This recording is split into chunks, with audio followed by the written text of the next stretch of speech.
Welcome back to the channel, folks. It's that exciting time of year again. The rut is nearly upon us. I've been doing a bit of pre-scouting around. It looks like things are starting to happen out there. So final preparations, I'm loading the car, getting everything sorted, and we're heading away, backpacks on. I'll try and film this one. I know I've been a bit slow with content at the moment. It's because we've been hunting a lot and not filming a lot, but it's been a really good season and I think it's only going to get better. So I thought while I'm packing all this gear, it's a really good time to go through cold weather layering. I've been getting all my clothes out and it's still really cold winter time here. We're getting those sub-zero, even negative territory overnight, and then low, 10, 5 degrees up to 10 during the day. So a layering system right now, add in a bit of southwesterly cold wind and a bit of sleet and snow. It's really important. So I'll share what I've learned, working overseas.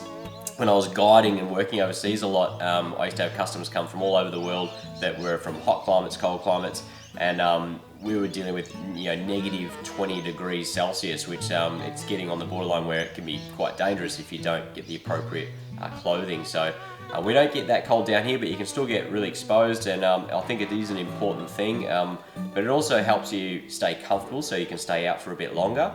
And it sometimes is a difference between bugging out because you've cold and wet and staying right till that last bit of light. So it can be the difference between success and failure in a lot of instances. So it's really important to get this layering system right. If you ever suffered from cold, being cold, or not understanding how to stack your layers to your advantage, this is the video view. It's going to be a pretty deep dive, so let's get straight into it.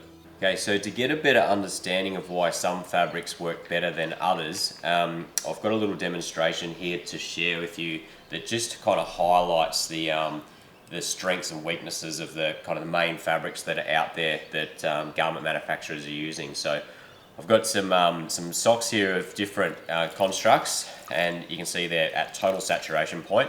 So I'm just going to give each one a ring out. We've just got a 100% merino woolen sock here. We've got a bamboo sock here, a synthetic sock, and lastly a cotton sock.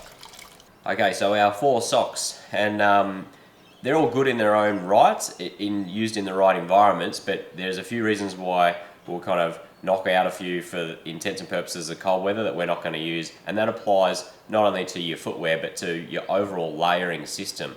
So the saying goes, cotton kills, and the reason is when it gets wet, it becomes really, really cold. Like pulling that out of the cold water and hanging it up here, it may dry fairly quickly, but it's freezing. If this was on your body, if you were, say, unlucky enough to get total saturation point, you fell in a river or you got totally soaked, this is gonna rob you of all your heat. So it's definitely not something that we wanna have in our layering system at all. So I isolate all cotton out of my winter lineup.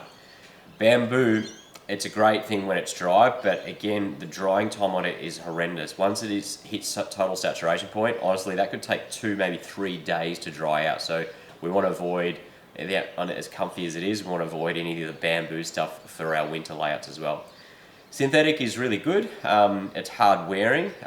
It's definitely more affordable to buy in lots of different garments, and overall, it's a good product. You can get it pretty dry pretty quickly. It's quite warm when it's wet, so you could straight out of the washing machine. You can, after a spin cycle, you can kind of tell when you put your hands on them that they're not as cold as these things. So that's a pretty good solution for guys that kind of want to buy either on a budget or have something that lasts a very long time. And it does perform pretty closely to our favorite, which is the 100% merino wool. So either merino blends or wool blends, or 100% merino is even better again. I strongly believe that this is one of the best fibers for what we want to do on the market, particularly against your skin layers, so your base layers and those mid layers. But this is ready to go. Like, you can wring that out. It's not cold at all. You can put it straight on and away you go. And the natural ability of them not to stink up and stuff as hunters, that's really important for me. So I can wear them day in, day out on multi-day trips, and it stops me having to bring multiple sets of clothing. So absolute win for the merino, particularly in those base layers. Right, let's get into the types of layers. So the typical winter setup is made of 4 layers. We've got our base layer, mid layers, back to the insulation layer, the rain layer. Okay, the first part of the layering system, the base layer, is the really important one. So this is the against the skin layer, and I'll also include headwear and what you've got on your feet as well. So starting at the top, obviously There's all different kinds of beanies, but you can lose a substantial amount of heat through your neck and face. So in cold weather, definitely go up in a type of a beanie, either a thin one or a thick one, depending on how hot you run. I like to put in a hat so when the day does get on a little bit as well. And then yeah, so a thin, I get pretty warm, so I just run a thin buff, but yeah, a neck gaiter or a balaclava is really gonna help you retain some of that heat up top. Our base layer against the skin comprises, you can either go a short t-shirt like this one. This is 100% merino rib. It's highly breathable. It's a very, very open weave, so that's very transparent, and it allows my body heat to dissipate away, and it's going to wick away any moisture, so if I'm sweating and whatnot. So yeah, that's a short sleeve variant. They come in long sleeve variants. There's no real wrong or right, just go with what you like as a temperature. I'll pretty much always use 100% merino in this lineup, with the exception of on my bottoms. So the bottoms, if I'm going to wear a heavy pant, I still will run with the merino rib, so the 100% merino. But if I'm going to run shorts and gaiters, I will step down to a synthetic layer. They're just heaps harder wearing, so if you expose them to the scrub or you're putting knees down in a shorts environment, then this is going to stand up. The downside of merino is it's delicate. That is one of the pitfalls with it. What to avoid is compression wear. So sometimes people get a bit mixed up with like your compression wear that's good for sports activity, so the stuff that's going to compress you and keep you cool. The companies that make this stuff go to a fair bit of effort in their technology and their fabrics to keep you cold. So it's not what we want when we're going for a layering system in cold weather environments. So lose the compression wear, make sure you get thermals. And of course, socks, favorite socks, 100% merino socks. Okay, the next one along the mid layer. So the mid layers are going to consist of garments that are a slightly thicker GSM than our base layers. And the idea is they're going to complement each other as we stack these on. So there's a few ways you can go. Obviously, I don't take all of these, I'm just going to take one. I'm just giving you a few different examples for you to use in your stack. So I love fleeces. You'll see me wear fleeces a lot in the bush. They're all synthetic, but all fleeces aren't created equal. So we need to make sure that we get a really good quality fleece. I swear some of the fleeces being manufactured a couple of parts away from being a plastic bag. So they actually are worse than they are good. They make you sweaty. So what we're looking for when we look for a high quality fleece, like this is an example here from Patagonia. This is a really high pile fleece, and if I was to hold that up to the light, it's virtually see-through. So it allows a lot of heat dissipation through it, and it has the advantage with a high pile fleece for the next layer to sit up off our skin. So the higher the pile, the better in my opinion. This is also a high pile fleece, but it's a one-sided fleece, and you can see here it's kind of smoother on the outside, but it's really high pile on the inside. So also a really good choice when you're looking at fleeces. Worth investing in a good one. This is a vest, this Morocco 31. This is it's a bit of a unique vest in that it's got DWR in it, so it'll shed a little bit of water. But this has a liner in here, a reflective liner, and it's using Primaloft Gold as the insulator. So as soon as you put it on, it's going to radiate and just look after your core, and obviously your arms, you know, your pits and everything, you can still get a bit of breathability. So that's a really good vest. They come in camo as well if you prefer the camo. And then the other option is you could go 100% merino wool. That's a nice 100% woolen top that's got a bit of 3D printing mesh in it, which it's really good. It's really good when it's cold, but yeah, it's delicate. So that's the downside of having that top layer as a whole woolen product. And then obviously there's the synthetic. So really hard wearing. You're going to get many, many years out of something like that, and you'll see it. They can print it in all kinds of different colours, and if you want something really bright, then obviously you're not going to get a woolen garment that's really bright like that. I'll put the bottoms into the mid layer section as well. Because we're using a base layer thermal, the next layer up, they kind of got to work together. So instead of going in an all-in-one big heavy pant, I like to use a performance pant, and I've got a couple of kind of examples from different companies that I use a lot and I love. This one's from Tusk. It's got a dry seat. All of my performance pants I prefer with a dry seat, as long as they have some kind of venting for it, because the The problem is with dry sticks, a lot of time you get really sweaty, so we want to try and purge that as best we can. So if the pant comes with a kind of waterproof seat in it, and like a waterproof cuff or a waterproof leg down as well, it just stops, because we're always in those tussocks and the grass and a lot of that stuff, so it'll stop a lot of moisture coming through onto your thermals and into your socks and then making your boots wet from within. So look for a pant that's it's got some of those features. Some other pants will have boot clips to lock down so that when you're walking through the tussocks, the cuffs aren't getting pushed up and exposing your socks and your leggings. So these have got built-in belts in them, really well thought out pockets. Again, Cordura dry seat in the bottom. That's a Montaigne brand one.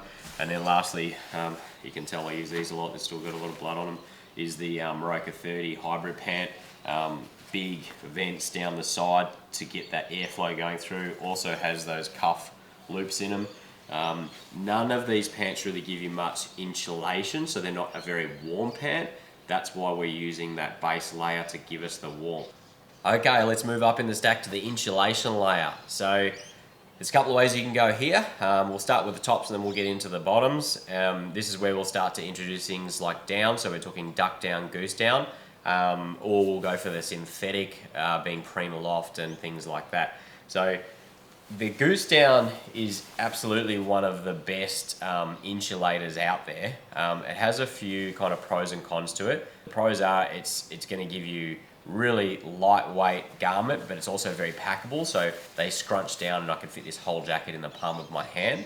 So that's the really big advantage. The disadvantage is there's a lot of birds in this jacket, so they're very expensive, and they're quite delicate as well.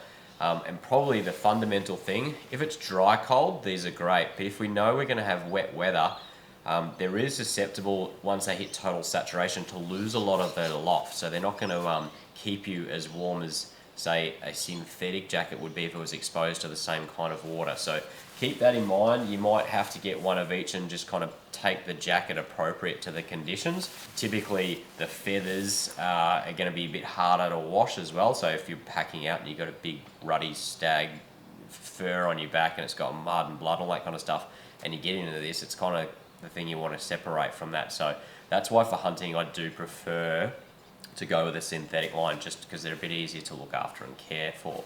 This is a synthetic jacket. It's only got a little bit of synthetic fibre in it, so it's a good intermediate weight. And this one here is all synthetic. Now, where these two differ is that this one, it's got a synthetic fibre right through it, but it also has a DWR on the outside, which will help complement the next layer being the rain layer. So with a jacket like this, if you're going to expose it to kind of, mud and blood and things like that, it's going to stand up really well and it's going to be much easier to wash, and they're often half the price of down, so that's a big advantage for these kind of things. You'll find that they'll stand up a lot better if they tear the outer. You're not going to lose all your loft because it's done in big sheets as well, so there's a few advantages from a hunting point of view to go the synthetic line with a jacket like this. Okay, so insulated tops covered, let's look at insulated pants. Now, there's lots of insulated pants on the market, and a lot of them are made for that northern hemisphere, really, really cold conditions. So if you're looking at insulated pants, don't go crazy, just get a low loft, particularly if they're a down pant like this Kuyu one. I use these all the time, so for glassing on cold faces, if you need to sit wait a deer out, this can often be the difference between having to pull the pin early because you've gotten cold and not. They're also really good to up-spec your sleeping bag. So instead of bringing my big, heavy winter bag, what I'll actually do is I'll use these to complement that bag, and I'll sleep in them. So I can use them out in the field. I can also put them on, jump in my bag, and if I have to get up through the night from snowboarding or you need to go to the toilet or something like that, you haven't lost all your heat. So really good product to have. The problem with, again, the lightweight stuff is they're very delicate, so you wouldn't actively stalk in these, absolutely not. You would tear them to shreds. Most of these pants are an overpant style, so they'll run a zipper. The good quality ones will. They'll run a zipper. The total length of the pant, so that you can leave all of your base layers on and leave your boots on, and you can just lay them on yourself and zip them on, so you're not having to get undressed in the field. So that's a really good feature in these good quality pants as well. So that one's a down pant from Kuyu. I've had a lot of use out of them, but you do have to kind of baby them. And a sneak sneak peek to a new product. This one's from Maroka 30. Now this is using the synthetic technology, and it also has a DWR on the outside, so it's going to be a lot more waterproof. It's got a pretty heavy duty cuff with a powder cuff built in. Full length zipper so that this can undo all the way. Reflective liner on the inside. And I find that this waistband is really comfy, because keep in mind you've already got a waistband on, and then you're going to add this to the stack, so we don't want buckles and buttons and things that are going to interact with one on top of the other. So fitment on these are fantastic, and because you can go zip up, you can vent them a lot if you don't want all of that heat to be retained in there, so you've got a lot of heat control with these types of things. So insulated pants and bottoms, you could get away not using the bottom in a lot of instances, but if you do the kind of the sit weight hunter or glassing opposite faces on those southerly sides, then that's certainly a product that can help you stay out longer and stay a lot more comfortable as well. All right, the all important last layer, the rain layer. We've got some tops and bottoms here. Now, for us to kind of get a grasp of this, this is kind of a video in itself, but we'll do a bit of a deep dive into what makes fabrics waterproof, and the ratings, and how to choose one that's going to best suit your needs in a stack. So the reason that we don't use those big, thick, heavy jackets in our layering system is because if they do get to total saturation, you fall in a creek or you get caught in a big downpour, and they've constructed the outer fabric that's waterproof, they've got the insulation built into it, and then say a drop line or something along those lines, they become extremely heavy and nearly impossible to dry out in the field. So we're going to avoid those types of jackets, and we're going to go for more of a single wall construction like these. So this one here, you can see it's just a thin, very lightweight jacket, and it's just got one single layer. There's no liner, there's no insulation factor in there. It's just a simple rain jacket.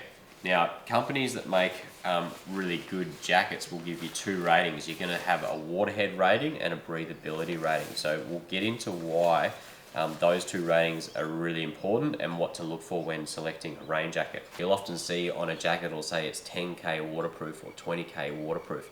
Now what that is, the waterhead test that they do, is they basically get a piece of pipe, they'll wrap a sample piece of fabric, they'll cut a piece out, they'll bond it to that pipe, and they'll start adding water pressure to that to a certain headway. So at a 5K, they're basically saying that over a certain amount of time, that's where the water will start to drip through the fabric. So the higher the water head, the longer it's going to take before you'll have water ingress through the fabric. So you remember that at the end of the day, these are all fabrics. It's a really tight weave, and they've put coatings on them to make them waterproof, but they can all hit total saturation point. The things that won't hit total saturation point are things like this, which is predominantly made of a plastic. Now, you can see there it's got that shine to the back, and that's what often tarps and things like that. This is a poncho, and that's all well and good when you're not wearing it. If it's got a lot of airflow under it, a poncho is all draped off you, so it's got all that air coming up underneath it. But if we were to have this in a close fitted jacket, it's going to condensate and create its own environment in there, because it's non-permeable. There's no breathability in this at all. So the other rating on a lot of high-end jackets is that breathability rating. So breathability is really important, and where it comes into its own is once the jacket hits total saturation. To give you the short version of the way breathability works is, if I was to soak, this is a 20-20 jacket, so it's 20K waterhead, 20K breathability. This one's a 10-5. Now, if I was to put, say, a 5K breathability jacket, a 10K and a 20K all in a bucket and soak them overnight, so they're all totally saturated. So at this point, the waterhead doesn't matter anymore, because the jackets effectively are done, their water ingress is coming through, and they're totally saturated. If I was to hang the 20K on the line, the 10 and the 5, and we watch them dry, if this 20K only takes 15 minutes to dry, the 10K is going to be half an hour, and the 5K is going to be an hour. So once they're at total saturation point, you go, okay, well, the jacket that's going to perform the best at this point is the one that's going to dry and get back to its repelling stage the fastest. So I'll happily take a higher breathability with a lower waterhead, say a 10-20, than I would the other way around. It might be really waterproof, but it's got a really bad drying point, and that means that once it gets to total saturation, it's not going to perform very well on the rest of your trip because you wake up the next day and it hasn't dried out. Okay, so the last bit in the stack is the pant. So over pants are really good. If you think back to our layering system, we've got our base layer on, our mid layer, but it's only got a waterproof seat and a waterproof leg from the knee down. So if we were to say to put on our insulated pant, we're not going to be waterproof, and if we know we're heading into really bad weather, this is probably an optional thing you can chuck in if you know the weather's going to be bad, but it's certainly worth carrying them because you'll be able to wear your insulated pant and keep that waterproof. So when I'm looking at a waterproof pant, what I'm looking for, it's really important, is that I need to be able to keep all of my layers on and just pull these on over the top and remove them without having to take my boots off, especially if the ground's wet. So when you look at a pant, make sure that the zipper from the cuff goes up all the way to the knee, otherwise you won't be able to get your boot while it's still on through the pant. So that's really important. And the other thing is, particularly in a pant, you want really good breathability. So with this pant, for instance, one of the features that I love about it is that it's got a zipper that goes all the way from one side to the other that opens that crutch up, so it allows for maximum breathability, so you can really get all that air in there and stop anything that's going to condensate as you're hunting around in it. And you can hunt in them. Obviously it's bucketing down. You could just have your base layer on.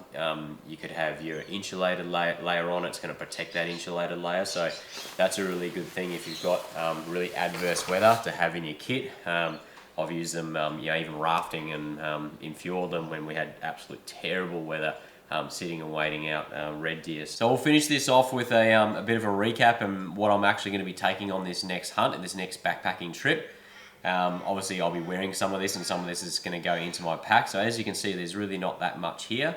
The only thing I'll have here is a couple more pairs of socks that I can rotate through. But basically a pretty simple base layer. I've got here, just a pair of leggings and a long sleeve merino top. Just my beanie and my buff, the hat for when it warms up a bit. I've got my fleece as my mid layer and my Maroka 30 hybrid pant for the bottoms. I've got the insulated pant and the insulated jacket, so for sleeping in and for sitting and glassing in those cold afternoons or the first thing off in the cold morning. And then my trusty rain jacket with that high water head. And I am going to take the pant as well because we've got a bit of a system moving through. So it's forecast to be negative territory overnight, and then we'll have high temperatures at around 10 degrees. So not the warmest, but not too bad. It's kind of, for this time of year, it's pretty typical in the high country, but you never really know what's going to get thrown at you. So always have a little bit of redundancy, and I'll often just go a little bit overkill when it comes to this stuff, just from a safety point of view as well, because you don't want to have to bug out just because you chose the wrong weather. And as the saying goes, there's no such thing as bad weather, it's just bad choice of clothes, right? So as we're all individuals, it's important to remember that one system might work for one guy, might not necessarily work for the other. So you're going to have a bit of experimenting around. It's pretty safe to stay within what we're talking about here, but there's a few factors like climatization. So for instance, if you're the guy that's coming in from a hotter climate like Queensland, coming down to Victorian Alpine, you're probably going to want to kind of stay up in that higher realm of the warmer stuff. Whereas if you already live down here in the southeast corridor and it's already at similar temperature, 0 overnight and up to 10, 15 during the day, then you'll probably find you can drop down a little bit. And as individuals, we all run a little bit different in heat. The way we perceive cold is a little bit different as well. So you'll see that guy that rocks up to the building site all year round in his shorts, he doesn't perceive the cold as much as the other guy. Or you might have a health condition like diabetes or a circulation issue. So this is where this can really help you improve your stack. I get a lot of people, and I had a lot of customers when I was guiding, really struggling in the cold, and it would really take away from their trip because they just didn't enjoy it. Instead of coming out into the mountains, they'd just be wondering when they're going to get back into a lodge or back into a nice warm environment. And it often starts with your extremities, getting cold hands, cold nose, cold feet, and then it works its way through it to core, and in bad cases all the way to hypothermia. So we can really kind of use this layering system to help our body regulate its temperature both up and down, and hopefully it helps you guys stay out a little bit longer in the field and enjoy your time in the bush a bit more. So I hope that you got something out of there, something new hopefully that can enhance the next trip that you go out. And if you've got any questions, put them in the comments below and I'll try and get back to you as soon as I can. But stay safe out there. I'm excited to go hunting and hopefully we get some good content to share with you on this next one. Stay safe guys, see you next one.